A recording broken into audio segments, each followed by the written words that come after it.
What up? We back for another episode of Ness-XT, starring me, your boy True Hill Ness, and this is the five-time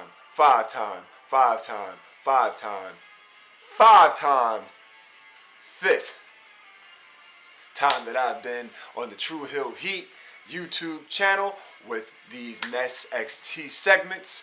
And if you're still tuning in, just want to thank you for tuning in, showing love. Greatly appreciate it. I greatly appreciate it. The rest of the True Hill Heat YouTube team greatly appreciates all the love that we get. And I'm going to be reviewing the December 18th episode of NXT that had two action-packed title defenses and a couple of other decent matches that actually went on. I believe that this week's episode was a major step up from last week's episode. A little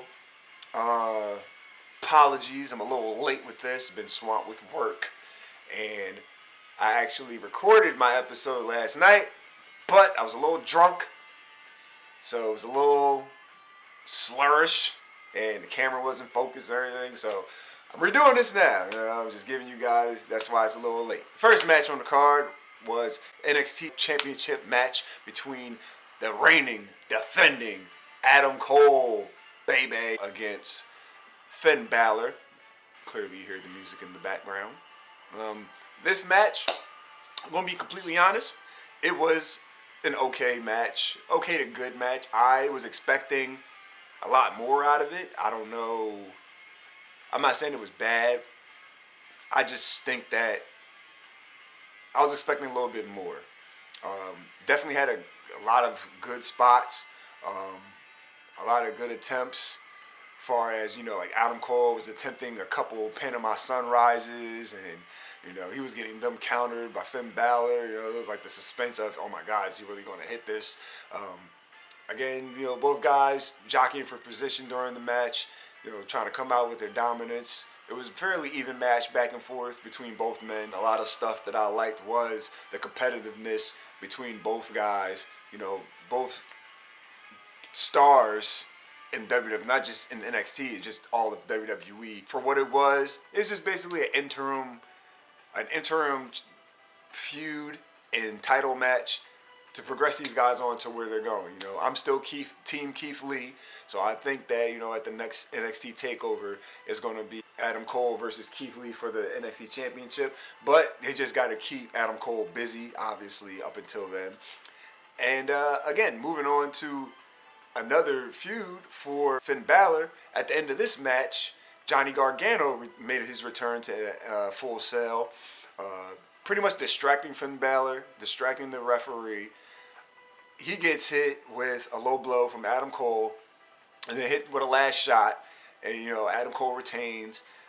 After the match, Johnny Gargano attacks Finn Balor with the chair. Came back, fucked shit up, then left. In this episode, since it's the 5th episode, I'm gonna rate this a 3.5 out of 5. The next match on the card was Damian Priest versus Killian Dane. I don't know what the fuck Damian Priest is supposed to be, if he's a heel or face, tweener, whatever. He was getting this is like a babyface match for him. He was getting beat up pretty much 90% of this match.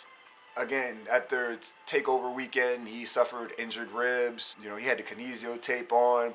Clearly, that's a target. Killian Dane pretty much worked on his ribs the whole match. And then, they're just building up the story. Oh my goodness, I don't know how Damian Priest is still in this match, blah, blah, blah, because he can barely breathe. He has cracked ribs, all that, all that shit. There was also a shave your back hair chant. Another one for the Scottish Sasquatch and Killian Dane. I don't know.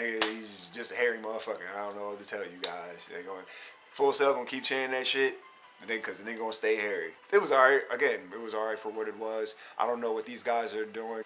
They're gonna continue this feud. Obviously, Pete Dunne was mixed up in this feud.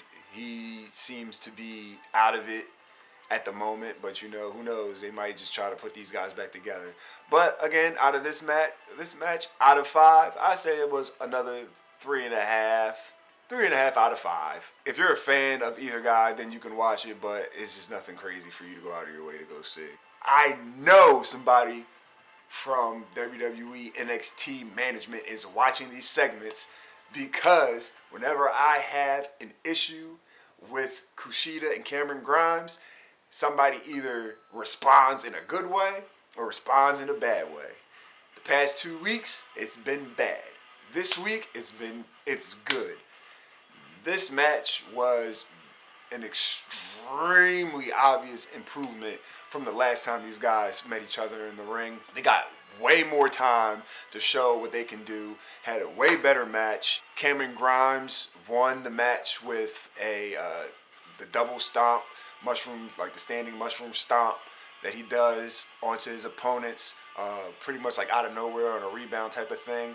Major needed win for Cameron Grimes for the fact that he lost to Kushida when he returned, lost to Raul Mendoza due to Kushida.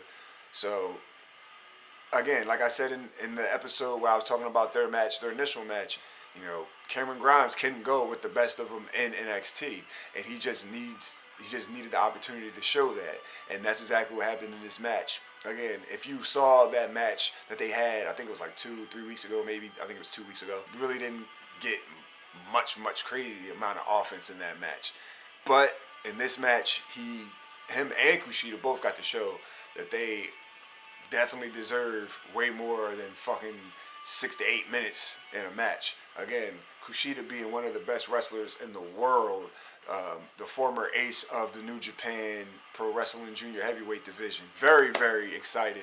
Very, very happy to see that these guys got way more time to show what they can do in the ring. The reason why I said that Cameron Grimes needed to win is because it seems like Kushida's playing the mind games. He's the face in this, he's the good guy in this feud, but he's the one playing the mind games. He's running around with Cameron Grimes' hat, coming out distracting him while he's having matches with other guys and stuff like that. So Cameron Grimes just needed that win, that momentum, get his fucking dignity back. They're probably going to have another match, and if it's going to be anything like this that they had this past Wednesday, then I'm all for it. The next match on the card was Io Shirai versus Santana Garrett. Now, commentary, I think it was Morrow, played up how both of these ladies are extremely familiar with each other. The Joshi promotion, stardom in Japan, the all-female wrestling promotion. My only down in this match was, not that I felt that it was short, but Io Shirai really didn't get that much offense in this match. She really did like 2 moves and won the match. This was a showing for Santana Garrett, which I don't think Santana Garrett needed like that showing to go show she can do, because everybody, if you're familiar with Santana Garrett, she's been on NXT multiple times before actually becoming an official NXT signee, and she can definitely go in the ring. That's no question at all. Both these ladies can go in the ring, and they're both beautiful, might I add. My actual MVP and loser of this night is the same person. Whoever that jackass was that told Io Shirai to go back to China when she turned around and said, "I'm Japanese, bitch." You're a loser for that. But you're also a winner, because right after she did that split. Magnifique. So thank you for being stupid, and thank you for having Io Shirai do that split.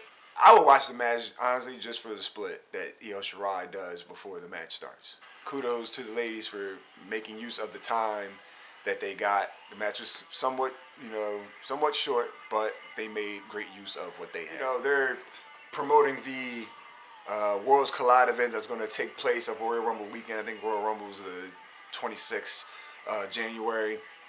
That weekend they're going to have Worlds Collide with NXT UK versus NXT.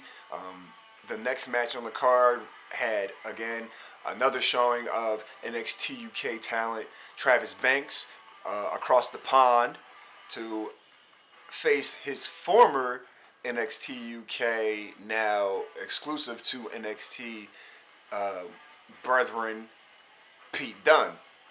Now, again, this Pete Dunne. Pete Dunne won the match, just straight up. A nice little, it was I'll say this match was like 60-40, 60%, 65-35. 65% being Pete Dunne, showing his dominance as far as the way he, wrestles, the joint manipulations, and the submissions, holds, strikings, slight high flying, all that, the Pete Dunne style versus the striking and high flying style of Travis Banks. It was a decent match. Pete Dunne won with the bitter end, which, obviously he was going to win. Travis Banks beat fucking Jackson Riker last week on NXT, the Forgotten Fuckfaces. And again, somebody's listening because they weren't booked on this week. So thank you. 2 thumbs up. Don't book them assholes on the show. I appreciate it. Keep them niggas on house shows. Dakota Kai had a promo. She was just like, yeah, Mia Yim kicked my ass after the match, but guess what? I won. She's talking her shit. She won that match. Got her ass kicked after, but in the record books, it's going to say Dakota Kai defeated Mia Yim via pin on NXT. Now we're into the main event. The main event was the match of the night. It was the perfect way to end the show. A perfect match in every sense of the word. It had the drama, suspense. It invested the people watching. It was great. It had everything that, classic babyface being babyfaces, getting that babyface reaction. Classic heel work from Shayna Baszler. The UFC horsewomen come out. All these odds that were stacked up against Rhea Ripley overcame all of that, Won the match with an avalanche riptide from the second rope. There was a point where she wasn't going to make it out of Full Sail as the NXT Women's Champion. Shayna Baszler had her in the Karafuda clutch, and which the funny thing is, you knew that it was going to happen, that she was going to win, because usually when people tap, when Shayna Baszler puts people to sleep, the ref don't do the hand thing. He might check their hand once, but he just rings the bell. With this, he was checking her hand, making sure that you knew where it was going to go after that. But again, when things are done well, it doesn't matter if they're predictable. It just seems how it plays out. And that's the really difference between the main roster predictability and the NXT predictability. Everybody knew that Shayna Baszler wasn't going to win this match. But it was the fact that you were made to not know, or you got the feeling that you are maybe, Shayna Baszler's not going to win. Wait a minute, it looked like she is going to win. Again, the UFC horsewoman coming out. There was one point where Shayna Baszler did a DDT onto a chair, onto Rhea Ripley, getting her in the Karafuda clutch multiple times. So it's just she might not win. But the crazy thing was, even with all that predictability, it was done so well that once you got the end result, you could appreciate it way more. So again, congrats to Rhea Ripley. The ultimate way to get a title change for the NXT Women's Championship. Shayna Baszler has been running roughshod over the women's division. There really wasn't anybody viable that could really take the title off of her. With the fans behind them, as far as having a distinct character, far as, actually being very good in the ring, that can actually hang with Shayna Baszler and make it believable that they can beat her.